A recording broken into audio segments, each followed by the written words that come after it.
तो dear students, आप सभी ने देखा होगा कि जब आप किसी टर्निंग रोड पर जाते हो जहां पर रोड घुमाव होता है, वहां पर आपने देखा होगा, नोटिस किया होगा कि जो रोड बहुत बिजी लाइक हाईवेज, तो वहां पर एक टर्निंग पर इंक्लिनेशन होता है, उसको हम बैंकिंग ऑफ रोड्स बोलते हैं। तो उस बैंकिंग ऑफ रोड्स की हमें जरूरत क्या पड़ती है, हम क्यों वहां पर रोड को बैंक करते हैं? तो बेटा देखो, सिंपल सी बात है, क्वेश्चन आपके सामने अराइज है कि why do we need banking on the road on the turning of roads और हाईवेज। ठीक है, तो बैंकिंग का सीधा सा मतलब है झुकाव, इंक्लिनेशन की बात करेंगे। ठीक है, अब यहां पर देखो, मैंने एक 3D इमेज तो नहीं बना पाया, लेकिन हाँ प्रयास किया है आपको समझाने का कि ये क्या है, एक सर्कुलर टर्न है रोड का, सर्कुलर ही होगा, और इस सर्कुलर टर्न ऑफ रोड का जो रेडियस है वो R है। ठीक है, और इस पे एक कार बढ़िया झमझमाते हुए आ रही है, और ये थोड़ा सा इसका इंक्लिनेशन है। ये इंक्लिनेशन दिया क्यों गया है? जब आप कार एक स्पीड से या कार या कोई भी व्हीकल लेकर के आते हो, तो जैसे ही आप टर्न करते हो रोड पर, तो आपकी स्पीड की वजह से और रोड की रफनेस या स्मूथनेस की वजह से आप पर एक बाहर की तरफ फोर्स लगता है, जिसको हम लोग बोलते हैं सेंट्रीफ्यूगल फोर्स,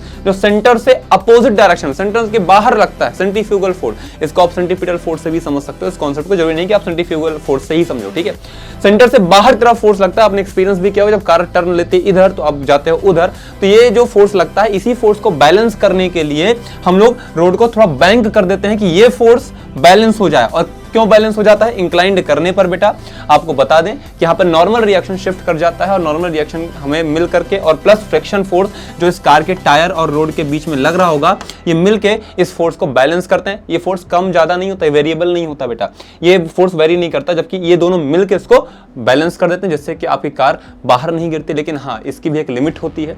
अगर आपने स्पीड अपनी कार की लिमिट से ज्यादा की, तो मे भी आपकी कार बाहर भी चली जाएगी, और आप कितना भी बैंकिंग कर लो, आप नहीं सेफ ड्राइव कर पाओगे, और फिर कार जाएगी तो पता ही है वो क्या होता है। ठीक है, तो कॉन्सेप्ट समझ में आया कि नहीं आया? केवल सेंट्रीफ्यूगल फोर्स को बैलेंस करने के लिए, बाहर डायरेक्शन में लगने वाले फोर्स को बैलेंस करने के लिए हम बैंकिंग करते हैं, जिससे कि हमारी कार बाहर जाके न गिरे, यानी बाहर तरफ आउटर डायरेक्शन में न जाए रोड से बाहर, और रोड के अंदर ही रहे, और सेफली हम उसको टर्न ले सकें। ओके, थैंक यू, जय।